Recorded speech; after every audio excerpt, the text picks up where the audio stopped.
Kaixo, ongi etorria, 3 zenbaki multzo ikusiko ditugu orain.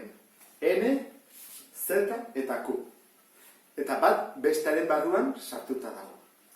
Lehenengo hasiko gera N-rekin. Hori zenbaki arruntak dira edo naturalak. Jarri dezagun, N multzoa. Eta zeintzuk sartzen dira? Arruntak dira batetik aurrera dihoazten zenbaki osoak izan daiteke. Bat, izan daiteke 5, izan daiteke 2019, izan daiteke 502, edo zen zenbaki oso eta batetik aurrera. Hori dira arruntak. Arruntak daude beste multzoa handiago batean sartuta. Z multzoa. Z multzoa da osoen multzoa. Eta osoak hauek badira, bat osoa da, eta 5 osoa da. Baina badaude oso gehiago. Zeintzuk negatiboak, adibidez, -3. -3 zetakoa da, hau da osoa da, baina ez da arrunta. Eta -8, edo -2000, eta gehiago ere bai. Infinito arte. Izan badute. Hemen negatiboa daude, eta hemen positiboak. Eta dago zenbaki bat zeroa. Hori dun dago, hemen edo hemen. Ez da arrunta. Eta osoa bai, hemen jarri bat dugu. Zeroa hemen dago, Z-aren barruan. Baina ez N-ren barruan. Eta gero, orain Q geltzen zaigu. Q.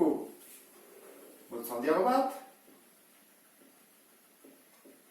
Eta Q zenbaki arrazionalen multzoa da. Arrazionalak dira, zatiki moduan jartzeko aukera dugula.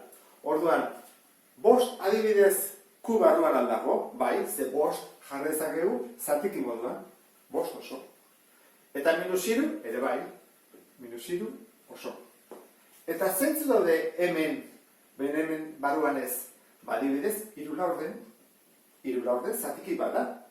Beraz ezin duen bere egon, baina bai dago Q edo -2 5 baita ere zatikia da. Edo 1,2. Zergatik da 1,2 hemengoa? Ze ikusi dugu 1,2 zatiki moduan jarri dezakegula. Zenbaki hamartar zehatzak hemen daude. Eta periodikoak ere bai. Bai mistoak, adibidez hau jarko dut.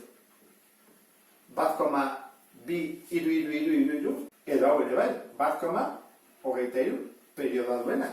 Hau denak Qn daude. Baina ez Z-ak eta ez N. Q multzoan zenbaki arrazionalak daude.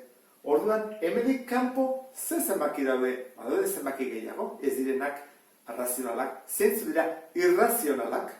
Irrazionala izan daiteke adibidez 1,02, 0,3, 0,4, 0,5 infinito arte.